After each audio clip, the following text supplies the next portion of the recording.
The experience I'm about to share with you completely changed my life. I was dead for a few minutes, somewhere between 3 and 8, according to the paramedics, and what I saw, what I felt, it might just change yours too.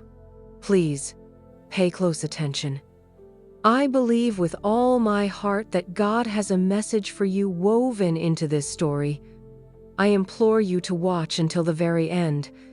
My name is Natalie, and until recently, I lived a life mostly confined to the pages of books.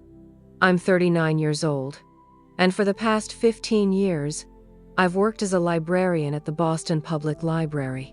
It's a beautiful old building, filled with the scent of aged paper and countless stories. I've always found solace among those shelves. To me, books weren't just objects. They were portals to other worlds, to other lives. I loved learning about brave knights, passionate lovers, and daring adventurers.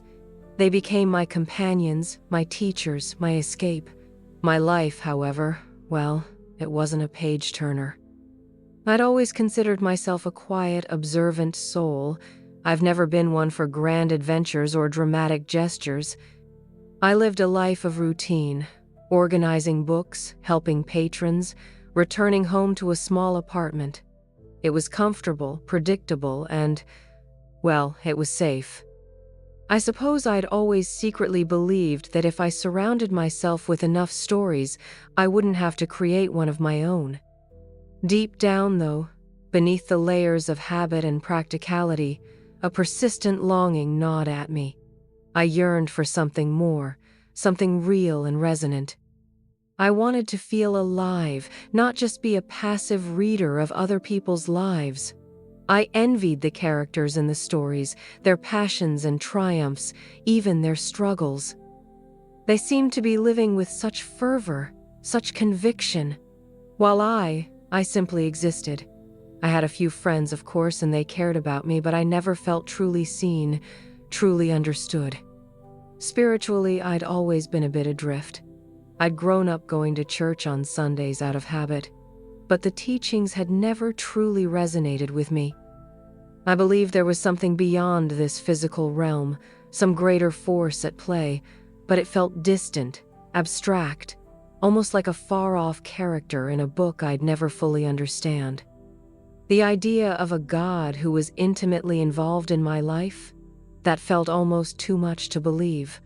I found more comfort in the quiet wisdom of ancient texts than in sermons. Before I dive into the details of the event that changed everything, would you do me a favor? Write in the comments the city and country where you're watching this from. I'm eager to see where this story reaches. I promise I'll read every single one. It happened on a seemingly ordinary Tuesday, a week before Christmas. The library was buzzing with the usual festive activity. Children were excitedly choosing holiday-themed books, while adults browsed for gifts. I was on the 3rd floor restocking some historical biographies when I heard the fire alarm. Initially, I thought it was a drill, a false alarm. But then, the smell of smoke became thick, acrid, and the sound of panicked voices pierced through the air. I quickly realized the situation was critical. A fire had broken out on the 1st floor, and it was spreading rapidly. I tried to make my way down the stairs, but the smoke was too intense. People were scrambling, coughing, and I was caught in the middle of the chaos. I pushed through, trying desperately to find an exit, but the building was like a maze in this condition, and the smoke got thicker and thicker.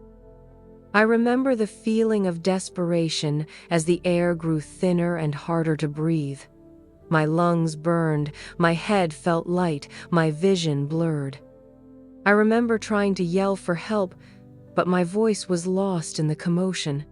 I felt a strange, almost surreal sense of detachment, as if I was watching myself from above. Then, everything went black. I remember the distinct feeling of no longer being in my body, of floating away from the chaos and the pain. When I regained consciousness, or rather when I became conscious, I was no longer in the library. I was in a space that defied all earthly descriptions. Imagine a library, not of dusty shelves and aged books, but of pure, living stories. Every book pulsed with light and energy, and as I got closer, I realized that the characters within were not mere words on a page, they were real.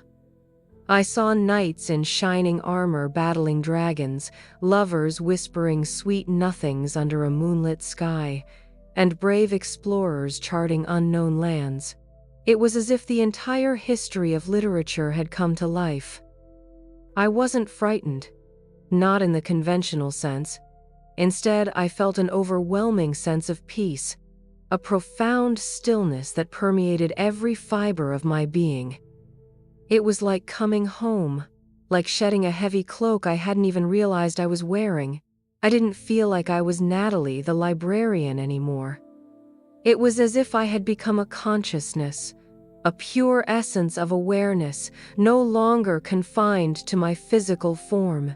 The colors were more vibrant than anything I'd ever seen. They shimmered and pulsed with an inner light, as if the very essence of color was being revealed to me. I felt connected to everything around me, a part of a vast, interconnected web of consciousness. I understood on a visceral level that there was no separation, no division, that everything was connected by an invisible thread of divine energy. It was a feeling of such exquisite love, such unconditional acceptance, that it brought tears of pure joy to my very being. I was bathed in this light, and it was as though all the burdens, all the doubts, all the loneliness I'd felt before were simply being washed away, leaving me cleansed and whole. Then I saw them, the beings of light. They weren't like anything I'd imagined with wings or halos. They were forms of pure, radiant energy, each unique, yet all emanating the same love and wisdom. They communicated with me not through spoken words, but through thoughts and feelings, directly to my consciousness. It was an experience beyond language, beyond any earthly comprehension. They showed me snippets of my life, not the way I remembered them, but with a new kind of clarity and perspective. I saw moments of sadness and regret, but also moments of joy and potential, moments where I had chosen to hide rather than reveal. I saw how my fear of failure, my desire for comfort, had kept me from fully embracing my own story. I understood with absolute certainty that my life wasn't meant to be lived vicariously through the stories of others. I too had a narrative worth telling. I too was meant to shine. One particular vision struck me like a lightning bolt. I saw myself as a young girl, curled up with a book, dreaming of a life of adventure. I realized with a pang of sadness that I'd lost that spark, that sense of possibility somewhere along the way. I'd buried it under layers of routine and fear. And then the beings showed me something even more profound. They showed me that not only had I lost my spark, but that my disinterest in my own story had affected many of those I came into contact with. My lack of enthusiasm for living my own truth was somehow a slight dimming of theirs. It was all so profound, all so interconnected. They conveyed a powerful message, one that resonated within the deepest core of my being. Every life is a story worth telling, and you must live your own. It wasn't just a nice sentiment, it was a sacred truth. They explained that each individual life is a unique chapter in the grand narrative of the universe, each one indispensable, each one carrying its own particular wisdom and beauty. It was up to me to decide what kind of story I wanted to create. It was up to me to embrace the role I was meant to play. They encouraged me to look deeper, to see that the real magic wasn't just in the stories I read, but in the life I lived. It became clear that the spiritual realm wasn't separate from the physical realm. It was like two sides of the same coin, two frequencies of the same energy. The spiritual realm was the source, the origin, where all possibilities exist. The physical realm was where those possibilities unfold, where intentions become actions and where stories come to life.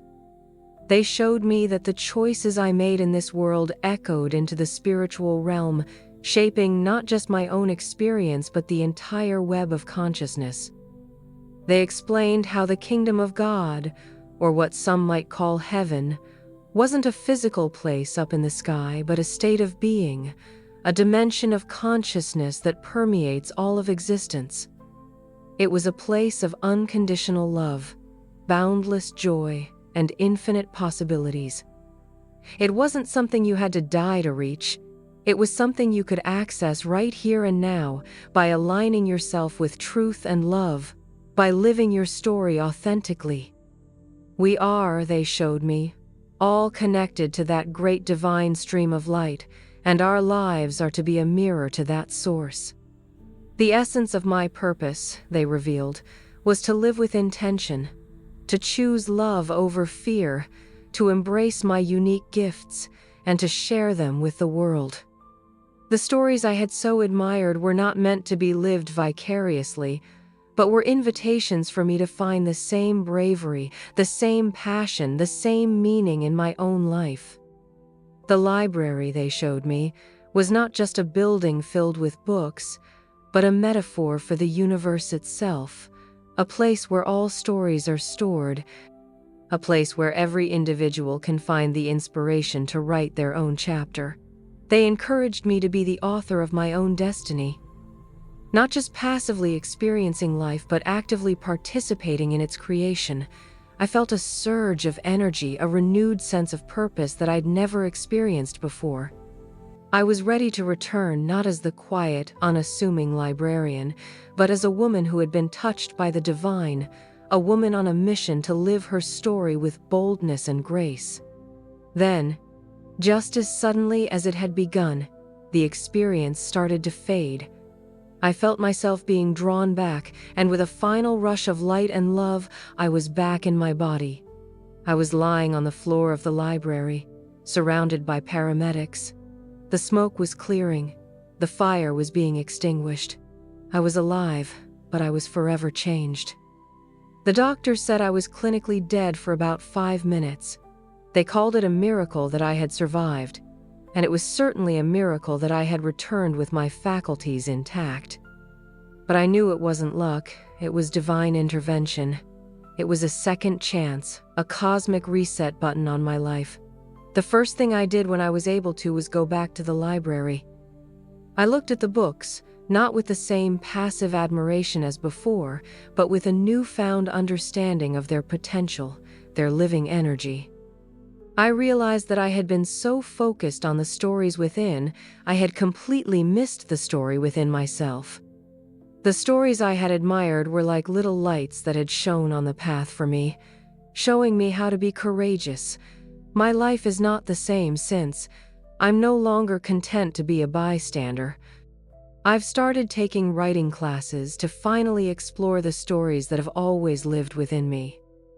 I've reconnected with friends and family with a new passion, and I'm no longer afraid to share my own voice, my own thoughts, my own feelings.